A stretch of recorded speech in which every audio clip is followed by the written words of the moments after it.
right, Jeremy Fowler. I just walked up on a match with 6-6 overtime, and the first thing I thought about was like, your athlete. He looked really calm, looked really composed, and it's a real crucial part of the match. Is that a front side match?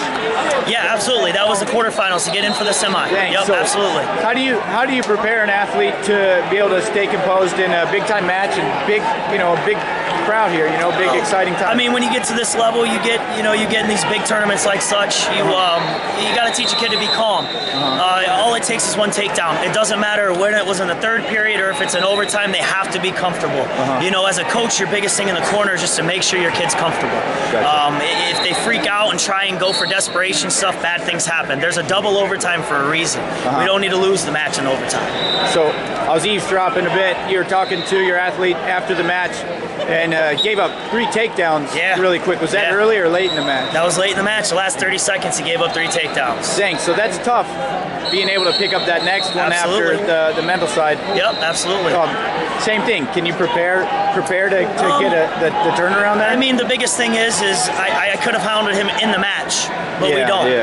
There's no reason to talk about those things during the match. It's okay. Clear your head. Do a reset. It's a brand new match in overtime. It's 0-0. All you need is one good takedown. Forget about those last 3. So that was kind of our goal going in there into overtime. Just make them comfortable. Forget about those last 3 takedowns and just move forward. What kind of kid? This is my first time at the junior high OAC, but what kind of athlete does it take, or competitors, to make the semifinals here? I mean, it's tough. It's tough. That was actually that was a freshman tournament. Oh, sorry. That's the freshman tournament. It's okay, but all these freshmen are still tough. But on the OAC side, the junior high side, it does take a stud. It really does. It does take a stud to wrestle in a high-level tournament and win consecutive matches in a row. So this is the first year for the freshmen, right? What do you think? It is. I think it's cool. Any more mat time is great. Any more mat time is great for these kids. Just keep getting better is all it is for these freshmen. They're all young.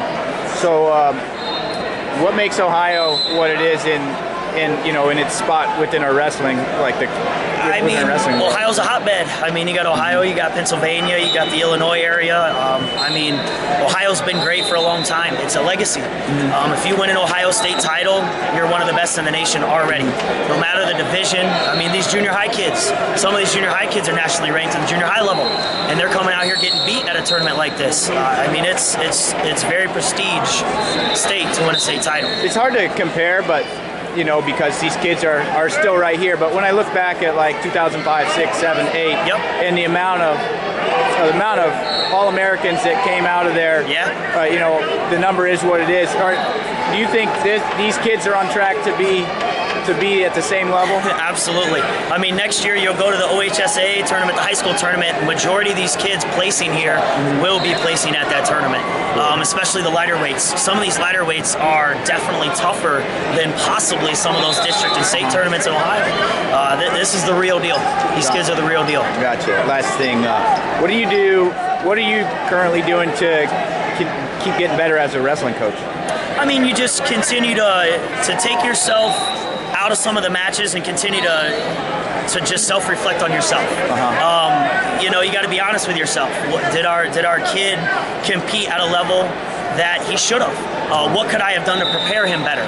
What could I do to make him more comfortable in a match? I mean, that's big with me. I like to just keep the kids comfortable in a match, like you pointed out in overtime. Had I go, he might have made a mistake, at a crucial time. So every match you just sit back and self-reflect, see what we could have done different, the week of preparation, see what we could have done different before the match, in the match, any of that. Self-reflection. Okay, I said now one more. Of a wrestler's success, how much of that is on the wrestler's back and how much on the coach? Majority of it's all on the wrestler. I mean, if that wrestler wants to get better, honestly, it doesn't matter who his coach is, he will get better. A coach's support is great. You just gotta love the kids. You gotta be invested in the kid, the program. That's pretty much it. But I definitely would give more kudos to the wrestlers. They're putting in more time, and a lot of coaches facilitate. But kids don't take up the opportunity. The kids will not be better. Gotcha. Appreciate it. Thanks for being a coach. You got anything else for us? That's it, man. Thank you.